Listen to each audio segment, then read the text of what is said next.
Humanities में 100% score करना मजाक तो है नहीं, ये सोसाइटी कभी नहीं मानेगी, लेकिन आप और मैं बहुत अच्छे से समझते हैं। इसलिए मोस्ट कॉमन मिस्टेक्स जहाँ पे हम डिस्कस करेंगे कि कौन सी ऐसी मिस्टेक्स हैं जो आपको 100% स्कोर करने से रोकती हैं।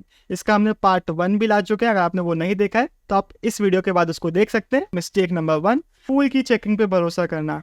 अब हमारा ह्यूमैनिटीज साइंस तो है नहीं जहाँ पे आपने आंसर की दे दी तो बच्चा खुद से ही बता देगा कि इस आंसर में कितने मार्क्स उसको मिलने वाले हैं। ह्यूमैनिटीज में आपको पता होना चाहिए कि बोर्ड में कैसी चेकिंग होती है। अब ये पता लगाने के लिए हम क्या करते हैं, अपने स्कूल की चेकिंग पे भरोसा करते हैं, लेकिन अनलकीली सैड बट ट्रू ज़्यादातर स्कूल की जो चेकिंग होती है वो सही नहीं होती है। इवन मेरे खुद के स्कूल में कुछ सब्जेक्ट्स में सबको ही फुल मार्क्स दे दिए जाते थे, सबके ही अच्छे मार्क्स आ रहे हैं, कुछ सब्जेक्ट्स में सबके ही खराब मार्क्स आ रहे हैं। तो अब बच्चे के साथ क्या होता है, उसने एकदम परफेक्ट 100% मार्क वाला आंसर लिखा है, लेकिन उसको कम मार्क दे दिया गया, उसको बोल दिया गया कि यार आंसर छोटा था। अब वो क्या सोचेगा कि आंसर और बड़ा लिखना चाहिए, और ज़्यादा चीज़ें इसमें डालनी है, तो वो आंसर में फालतू चीज़ें डाल रहा होगा।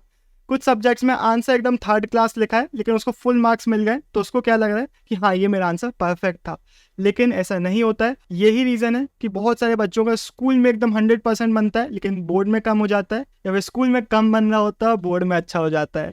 तो इसके लिए हम कर क्या सकते हैं, तो एक सोल्यूशन है जो आप सबको करना चाहिए, टॉपर्स की आंसर शीट देखना चाहिए, जिससे आपको बहुत आइडिया लगेगा कि आंसर कैसे लिखना होता है 100% स्कोर करने के लिए। दूसरा इसका सोल्यूशन मैं वीडियो में आगे भी आपको देने वाला हूँ।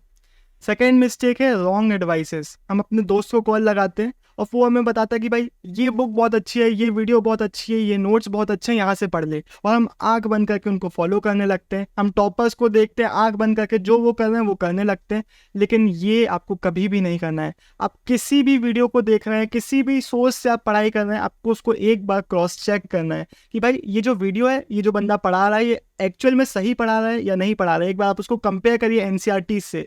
बहुत सारा कंटेंट आपको मिलेगा जहाँ पे बहुत सारे लोग फॉलो कर रहे हैं, बहुत सारे कमेंट्स अच्छे अच्छे, लेकिन उन्होंने एनसीईआरटी को ही स्किप कर रखा है। तो जो भी कंटेंट आप कंज्यूम करेंगे उसको एक बार आपको खुद से जज करना है, खुद से एक बार क्रॉस चेक करना है। और जब आप अपनी जजिंग स्टार्ट कर रहे होंगे, अगर आपको टाइम बचाना है तो स्टार्ट हमारे चैनल से करिएगा, लेकिन जेन्युइनली हमारे चैनल को भी फॉलो कर रहे हैं, किसी के भी चैनल को फॉलो कर रहे हैं, एक बार क्रॉस चेक ज़रूर करिए। वैसे मैंने आपको हमेशा क्वेश्चन बैंक्स की इंपॉर्टेंस बताई है अलग अलग वीडियोस में, तो यहाँ पे मेरे पास है ओसवाल गुरुकुल के क्वेश्चन बैंक्स, इनको मैंने खुद ने रिव्यू कर रखा है। काफ़ी अच्छे क्वेश्चन बैंक्स है, ह्यूमैनिटीज़ के हर मेजर सब्जेक्ट में आपको ये देखने को मिल जाएंगे। चाहे तो आप ऑफलाइन स्टोर से खरीद सकते हैं, या फिर आपको डिस्क्रिप्शन में भी लिंक मिल जाएगा, वहाँ से भी आप इनको परचेज कर सकते हैं। थर्ड मिस्टेक है रॉन्ग सब्सटीट्यूट्स। होता क्या है, हमारे हिस्ट्री जैसे सब्जेक्ट में हम एनसीईआरटी उठाते हैं, हमें एनसीईआरटी काफ़ी ज़्यादा डिफिकल्ट लग रही होती है, तो इसके हम सब्सटीट्यूट्स देखने लगते हैं। लेकिन यहाँ पे एक गलती हम क्या करते हैं, हम नोट्स देख लेते हैं जहाँ पे चीज़ों को स्किप करा गया है, हम ऑनलाइन एक समरी ढूंढ लेते हैं, हम एक बुक में एक छोटा सा नोट्स देख लेते हैं समरी टाइप की, जहाँ पे एनसीईआरटी को ही स्किप कर दिया गया है, पूरी लैंग्वेज टर्मिनोलॉजी हटा दी गई है, और उसको हम इजी है इसलिए पढ़ लेते हैं, लेकिन ये आपके मार्क्स बहुत कम करा देगी। आप एनसीईआरटी को स्किप नहीं कर सकते, आपको पूरी की पूरी एनसीईआरटी ही पढ़नी पड़ेगी, एनसीईआरटी के टर्म्स ही पढ़ने पड़ेंगे। तो अगर आपको सब्सटीट्यूट्स चाहिए एनसीईआरटी द बुक के, तो आप उसके बदले में एक ऐसा यूट्यूब कंटेंट देख सकते हैं जहाँ पे पूरी की पूरी एनसीईआरटी इजी तरीके से एक्सप्लेन की गई है, डिफिकल्ट मीनिंग्स को समझाया गया है, लेकिन आप एनसीईआरटी को रिप्लेस नहीं कर सकते, पढ़ना आपको एनसीईआरटी ही पड़ेगा। फोर्थ हमारी मिस्टेक है आंसर फ्रेमिंग को प्रैक्टिस ना करना। ये पर्टिकुलरली हमारे ह्यूमैनिटीज़ की एक प्रॉब्लम है। आपको बन सब रहा है, आपने पढ़ सब लिया है, लेकिन अगर आप आंसर फ्रेमिंग अच्छे से नहीं करते हैं तो आपको फुल मार्क्स नहीं मिलेंगे। इसलिए बहुत इंपॉर्टेंट है कि आप आंसर फ्रेमिंग की, आंसर राइटिंग की प्रैक्टिस करें। आपके दिमाग में अगर कोई भी आंसर राइटिंग से रिलेटेड डाउट है तो उसके लिए हमने आंसर राइटिंग कोर्स निकाला हुआ है। आंसर राइटिंग से रिलेटेड मिथ्स, र्यूमर्स, डाउट्स बहुत सारे फैले हुए हैं यूट्यूब में, स्कूल में टीचर्स आपको बताएंगे, बहुत सारे र्यूमर्स है, सबका सोल्यूशन ये कोर्स है। आई रिकमेंड कि हर एक बच्चे को ये परचेज करना चाहिए, बहुत सस्ता है, बहुत अच्छा है, डेफिनेटली इसको चेकआउट कीजिएगा। लेकिन अगर आप कोर्स नहीं भी खरीदते हैं तो कुछ ऐसी बेसिक चीज़ें जो हर एक बच्चे को पता होना चाहिए, जो यहाँ पे मैं डिस्कस करूँगा। सबसे पहले हमारे हिंदी इंग्लिश की लिख के प्रैक्टिस करिए।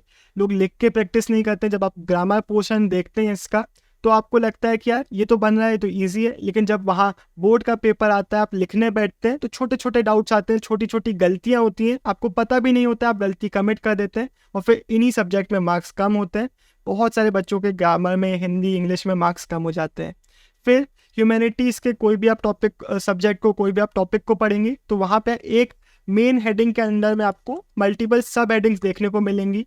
टॉपिक में अलग अलग पॉइंट्स आपको देखने को मिलेंगे। तो जब आप पढ़ रहे हैं ये पॉइंट्स आप चाहें तो अपने नोट्स में बना सकते हैं, आप याद कर सकते हैं। बहुत इंपॉर्टेंट है, आंसर में आप इनका यूज़ कर रहे होंगे। फिर क्वेश्चंस को समझना बहुत इंपॉर्टेंट है।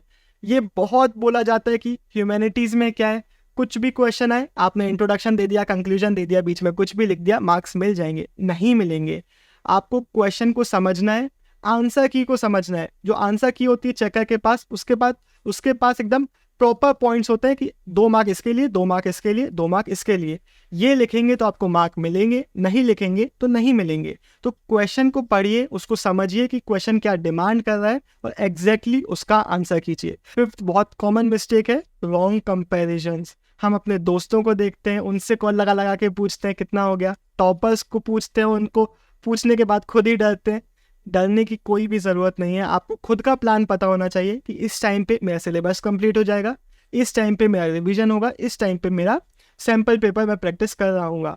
इसके बाद आपको किसी और को देख के, सुन के, पूछ के डरने की ज़रूरत नहीं है। कोई ना कोई आपसे हमेशा आगे रहेगा, कोई ना कोई हमेशा आपसे पीछे रहेगा। और एक ना एक बच्चा हर क्लास में होता है। जब आपका आधा ही सिलेबस होगा तब वो पूरा सिलेबस करके 2 बार रिवीजन करके बैठ चुका होगा और आपको डराएगा साल भर, और उसके मार्क्स भी नहीं आएंगे। भले हर क्लास में होता है, तो उसको देख के डरने की तो बिल्कुल भी ज़रूरत नहीं है। अपना गोल फिक्स रखिए, अपना स्ट्रेटजी क्लियर रखिए और अपने हिसाब से पढ़ाई कीजिए। कंपेयर करने की कोई भी खुद को किसी से ज़रूरत नहीं है। इसी के साथ ये वीडियो खत्म होता है। अगर आपके दिमाग में कोई भी डाउट है, किसी भी टॉपिक पे आपको वीडियो चाहिए तो आप कमेंट बॉक्स में लिख सकते हैं। Bye bye, take care.